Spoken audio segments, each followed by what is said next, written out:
আমার 5 দশকের বুদ্ধিবেশ্যরা, আমার সাংবাদিক আর শিক্ষকরা, ফেসবুকে যারা বিভিন্ন সময় সুশীলতা দেখান, তারা যেভাবে বয়ানের রাজনীতি করছেন, দিল্লির আধিপত্যবাদকে সফট পাওয়ার আকারে আমার সামনে হাজির করছেন, এইটা হচ্ছে অশনি সংকেত।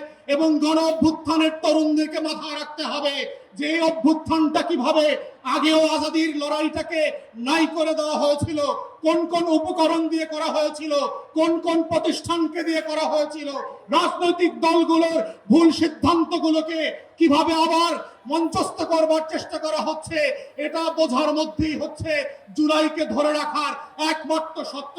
আজকের গণ অভ্যুত্থানের শক্তিগুলোকে মাথায় রাখতে হবে।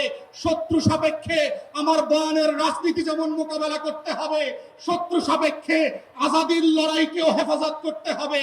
এটাই হচ্ছে আজাদি ধরে রাখার একমাত্র বাহন, এর বাইরে আর কোনো লড়াই নাই। এবং সেই লড়াইতে আমরা চাই নতুন করে আবার ইনকিলাব জিন্দাবাদ হয়ে ভারতবর্ষের আনাচে কানাচে থেকে, হর্ষদ মোহানির ভয়েস থেকে, আজকে যেভাবে হাদির কণ্ঠকে দিয়ে সারা বাংলাদেশ আত্মস্থ করেছিল, সেই ইনকিলাব আবার আবাবিলের মতো আসমান থেকে ফিরে আসবে। ইনকিলাব, ইনকিলাব।